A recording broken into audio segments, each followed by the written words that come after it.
Olá, seja bem-vindo, seja bem-vinda mais uma vez ao meu canal. Uma presença internacional também, de novo, é isso aí. Você tem vontade de empreender fora do país? O que tá faltando? Você tem vontade de saber o que você precisa para dar o start, o pontapé? Pois hoje estamos aqui com a Débora e ela vai contar tudo, inclusive o que você não sabe, perrengues que você pode evitar indo para onde? Portugal, Arapuja, terra da minha família. Estou muito feliz de poder falar desse país. Antes de mais nada, eu queria que você falasse um pouco da sua formação, o que você fazia aqui no Brasil antes de resolver e por que Portugal? Obrigada por estar aqui, é uma honra. Eu sou engenheira ambiental por formação, né? Eu trabalhava num laboratório de análises ambientais, hoje um dos maiores do mundo, inclusive ele é uma multinacional. Trabalhei lá por 4 anos, então trabalhava na parte de gestão de contas, né? Era gerente de contas. E me deu um start assim, eu sempre quis empreender, sempre buscava coisas para fazer para empreender, ou manual eu mesmo faço, ou eu compro e revendo, enfim, eu sempre tive essa vontade, mas nunca coloquei em prática, né? E de repente, estudando um pouco sobre morar fora, porque eu sempre também tive essa vontade, eu morei no Japão também por 2 anos, eu sempre achei que eu não estava no lugar certo. Então, juntando essa questão do empreendedorismo e o lugar, eu pesquisei muito sobre Portugal, até por conta de uma amiga minha que falava muito bem de lá, comecei a pesquisar um pouco mais, fui mais a fundo, que tipo de visto eu poderia ter para poder ir, vou estudando, vou como turista e me aventuro não, porque essa parte eu não gosto. Mas como que eu faço? E aí comecei a estudar um pouquinho mais sobre o empreendedorismo e achamos o visto D2. Muito bem. Essa era a minha pergunta. O que a pessoa precisa, em primeiro lugar, fazer quando ela decide empreender fora do país? Vamos falar exatamente aqui de Portugal, cada país tem as suas regras, Claro. Especificamente Portugal, o que ela precisa? Então, acho que primeiro tem que ser feita uma pesquisa em cima daquilo que você já conhece ou já sabe. Não vai se aventurar em outro país e abrir uma coisa que você não tem experiência. Então, você tem que ter expertise no que você vai empreender, né, em primeiro lugar. Não, estou apenas vendendo refrescos. Pois esse é o comércio. E pesquisar a região, valores de arrendamento, né, do aluguel. No nosso caso, nós fomos com uma expertise do meu marido, né, da parte de estética automotiva, né, então é um tratamento mais delicado com o carro, enfim, porque ele já tem essa expertise. Vamos aproveitar o gancho aqui. Olha que importante, sua ideia pode ser bacana, você pode achar fantástico, mas o mercado vai comprar? O local que você está indo, esquece o Brasil, que a gente está numa realidade aqui totalmente diferente. O local que você está indo realmente precisa, existe demanda para esse serviço ou produto? Exatamente, que foi um pouquinho do que a gente sentiu. Fizemos um plano de negócios mesmo, porque para você ter o visto D2, você precisa ter um plano de negócios, o consulado pede isso junto com as outras documentações, né? Então quer dizer, olha só gente, que interessante, temos um vídeo sim, falando de plano de negócios, já vou deixar a descrição aqui para você que ainda não sabe o que é ou que ainda não viu esse vídeo, mas olha que bacana. Então vocês fizeram esse plano de negócios? Fizemos um plano de negócios com uma pessoa de Portugal, não foi nem feito aqui, foi uma pessoa de Portugal que fez. Mas mesmo com o plano de negócios em loco, né, quando nós estivemos realmente fisicamente em Portugal, nós não sentimos que era um produto, um serviço que talvez fosse ter uma saída muito grande, né? Mesmo porque o brasileiro é apaixonado por carro, então aqui, né, a gente sabe que tem serviço que, né, é só... Calma, minha gente! Mas lá a gente sentiu um pouco que talvez não chegamos realmente a exercer a atividade em si, mas pelo que a gente viu, pelo que a gente sentiu, a gente parece que não ia ter um retorno muito legal, as pessoas talvez não fossem pagar esse tipo de serviço lá. Mas e aí? Meu Deus do céu, foram para empreender, tiraram o visto, você ficou lá quanto tempo? 1 ano. 1 ano? Gente, o que você fez nesse 1 ano? Conta pra nós. Vamos lá, a gente, quando nós chegamos, a ideia era, não vamos chegar e já alugar, vamos alugar um galpão, um armazém, uma coisa para já começar a trabalhar. Vamos primeiro sentir, ver como que é o valor dos arrendamentos de imóvel comercial, né? Enquanto isso a gente poderia trabalhar. Então vamos trabalhar em algum lugar, né? Segunda a sexta, né? Ou enfim. E de repente depois né, já estudando para colocar a atividade em prática. E nos deparamos com uma situação que lá a maioria dos trabalhos, dos serviços, paga-se um salário mínimo, que hoje está em 600 euros, agora esse ano virou para 635. E a gente não sabia. Foi uma situação nova. Tem um ou outro tipo de trabalho que paga-se um pouco mais, você já está na empresa um pouco mais de tempo, enfim. Mas para quem está chegando sem universidade, vamos dizer assim, porque os dois têm universidade, mas teria que fazer equivalência primeiro, isso demora um tempo, enfim. Teriam uns trabalhos comuns, simples, aí a maioria é salário mínimo. E aí a gente se assustou, porque a gente não sabia disso, né? Falei, poxa, é pouco, né? Assim, pra gente veio pra empreender e de repente vai trabalhar ainda, né? Vai só pagar as contas, né? Então isso assustou um pouco no começo. Pessoal, tá gostando do conteúdo? Tá gostando dessa presença internacional? Não esquece de deixar seu like aqui no canal, que ajuda a gente a divulgar a nossa entrevista top que a gente tá fazendo aqui com a Débora. Qual foi a alternativa? Qual foi a saída? Vocês levaram uma reserva? O que aconteceu nesse momento? Sim, isso é muito importante, porque lá o arrendamento você tem que ter caução, né? Geralmente eles pedem 5, 6 meses de caução, adiantamento às vezes de 5, 6 meses também, então você tem que ir muito preparado, né? Nós já fomos daqui com o imóvel arrendado, fizemos um contrato de 6 meses, já deixamos esses 6 meses pagos, né? Mas então a pessoa tem que ir financeiramente muito bem estruturada.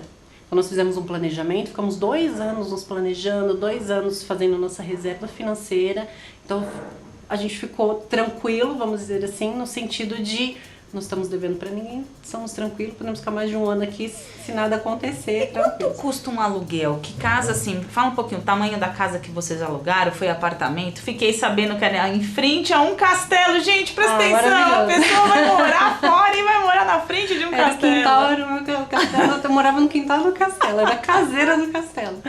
E lá o arrendamento é caro, então para quem ganha um salário mínimo, um casal ganha um salário mínimo, é pesado pagar um aluguel. Quem já está há muito tempo lá já paga um valor menor, porque já começou, né, porque tava, mas com esse boom de brasileiros indo, então a demanda foi muito grande e a oferta, né, ficou diferente, né. Então o arrendamento está em torno de 600 euros, 500, isso falando em 2 dormitórios, né. 3 dormitórios, né, que eles chamam de T3, por exemplo, tá 650, 700, encontra-se até mais caros, né. Então hoje não vai nem muito pela região. Claro, tem lugares bem afastados do centro que você consegue um valor um pouco menor.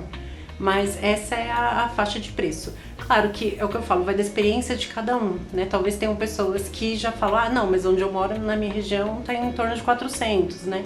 Então eu tô falando hoje de Braga, né? Do centro de Braga, que tá mais ou menos nessa faixa de preço, e do centro de Guimarães, que é onde eu morava no Quintal do Castelo, né? Então é mais ou menos nessa faixa de preço. Então olha só, existem perrengues, mas existe preparo. Essa reserva foi extremamente importante, nós já falamos sobre isso aqui. Se você vai começar a empreender, você tem que ter uma reserva. Nós inclusive falamos que você pode diminuir seus gastos. Eu vou deixar o link aqui sobre esse vídeo. Então tem essa preparação, é extremamente importante, porque no primeiro perrengue que eles tiveram, graças a Deus, por conta dessa reserva, eles puderam se manter no local e tudo seguir em frente. É só o plano de negócios? O que mais que a pessoa precisa? Tem um plano de negócios, você tem um valor que você precisa pagar para abrir a empresa em si.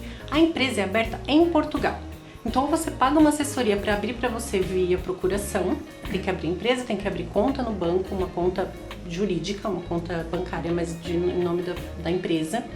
Então, ou você vai pessoalmente até Portugal e faz esse trâmite de abrir a empresa, de abrir a conta e não paga para ninguém fazer nada, só tem o gasto mesmo do deslocamento, estadia, ou paga uma assessoria para fazer isso, né? Então tem que ser uma assessoria séria, né? Porque afinal de contas está abrindo uma empresa, abrindo uma conta bancária em seu nome, né? Então tem que tomar um pouco de cuidado com isso. Abrindo, mas é sempre dado no país de origem, então em todo caso, né, a pessoa volta para o Brasil para esperar o visto sair e ir legalmente pro país. Tem algumas situações que pessoas conseguem abrir a empresa, mesmo estando como turista, consegue abrir a empresa lá. Tem uma burocracia um pouquinho maior, mas É sempre o que eu digo, Lúcia, vai de caso para caso. Tem pessoas que falam, nossa, mas comigo foi tranquilo. Eu abri lá mesmo, nem precisei vir pro Brasil. Nossa, que bom. Né? Tem casos que falam, nossa, eu precisei vir pro Brasil, eles me pediram isso.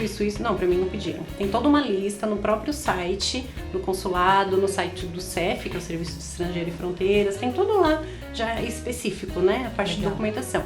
Mas são documentos simples, não precisa, né, nada muito... Mas tem que ser feito em Portugal.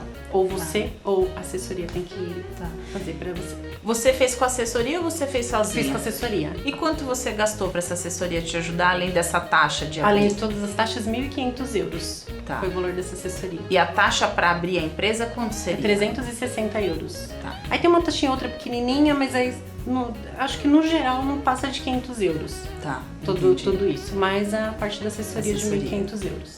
Né? Que colocando na balança, às vezes a gente pensa a viagem até lá, a estadia, o tempo que vai ficar. Então, meio que no nosso caso compensou. Foi uma indicação, então foi uma assessoria que foi indicada, então foi um pouco mais tranquilo, né, em questão de confiança, vamos dizer assim, né? E agora, estando lá no país, muitas pessoas pagam assessoria para abrir conta em banco, pessoa física, simples, para tirar NIF, tirar número de utente, que é um número de saúde, vamos dizer assim, para você poder ser atendido no sistema de saúde. Não precisa pagar. As pessoas, infelizmente, se aproveitam um pouco das pessoas que vão sem informação e não precisa pagar. Isso, você chega no banco, você abre a conta, mesmo porque a língua é a mesma, então não tem dificuldade, você não precisa pagar nem tradutor, facilita muito. Então não precisa. Olha só, pessoal, então fiquem atentos. A gente está aqui falando sobre Portugal, então especificamente para lá, para a questão jurídica é interessante, você acaba diminuindo a sua curva de aprendizagem, acho que isso para alguns casos é importante. Sim. Mas o que é NIF? O NIF é o número é como se fosse um CPF, é o número de identificação fiscal, né? Como se fosse o nosso CPF aqui no Brasil. O NIF, que é o CPF deles lá, enfim, essas outras questões, abertura de conta, reforçando, não tem a necessidade.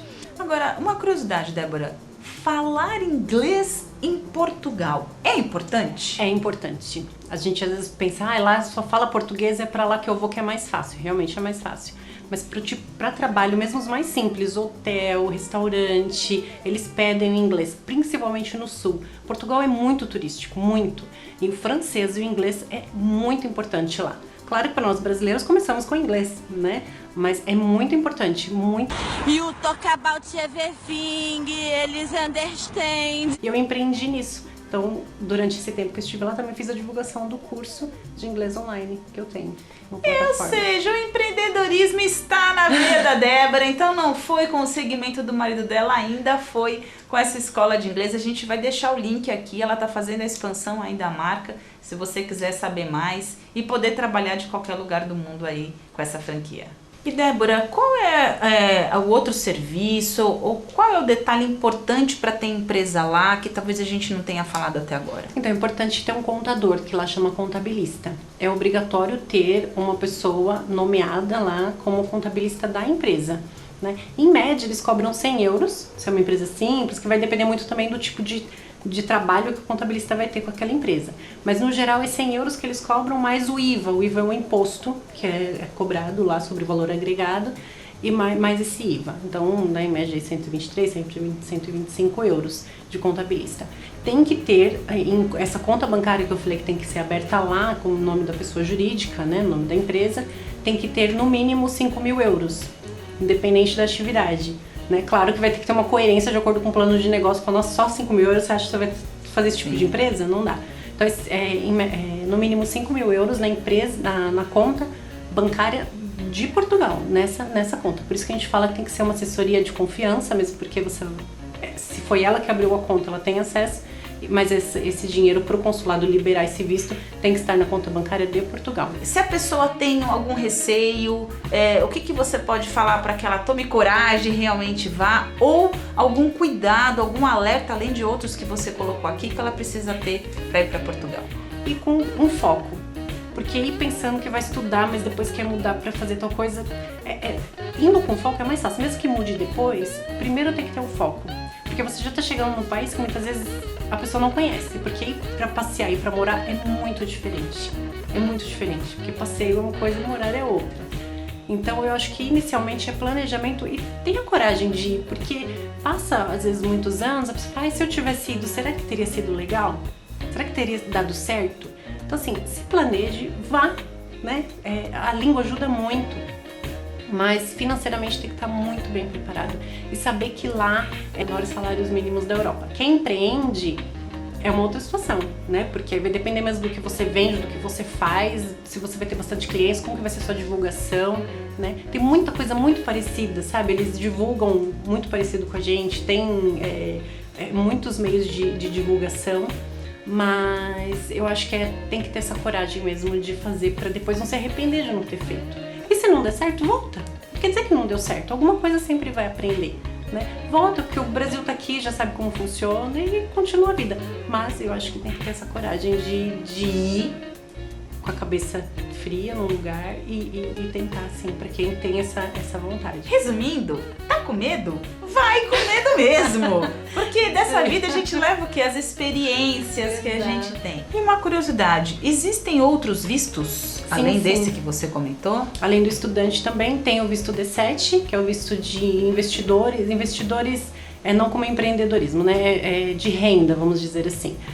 Tanto aposentados, que já têm sua aposentadoria no Brasil e querem viver dessa renda lá, ou da pessoa que tem uma empresa e consegue tocar a empresa de lá, mas a sua renda vem do Brasil, ou imóveis que estão alugados, ou outro tipo de renda que vem proveniente do seu país de origem, você vai viver dessa renda lá em Portugal. Então você tem como comprovar, tem que ter o comprovativo dessas rendas, seja imóvel, seja empresa. Em cima desse valor, eles vão avaliar e liberar ou não esse visto. Né? Que tem que ser no mínimo, um salário mínimo para quem é o chefe da família, e depois tem as porcentagens para as outras pessoas os agregados da família, vamos dizer assim, cônjuge, os filhos. Então, e tem também o visto Gold. O visto Gold, ele é para compra de imóveis. Né, para quem faz compra de imóveis de valores mais elevados, né, a partir de 350 mil euros, se eu não me engano. E fala uma curiosidade pra gente, sei lá, alguma coisa que você chegou lá que é muito diferente do Brasil. Tem alguma coisa? Gente, eu não achei coador de café de pano. Ai, meu Deus! Pobre mesmo. Sério? Mas eu não achei, porque às vezes a gente quer tomar um cafezinho coado, sabe? É verdade. Quer dizer, às vezes não. Pessoal, espero que vocês tenham gostado. Não se esqueça de se inscrever no canal, clicar no sininho para ativar as notificações e fiquem aí ligados, porque quem sabe não fazemos uma entrevista com a Débora sobre o Japão, já que ela morou lá 2 anos. Um grande abraço e até a próxima.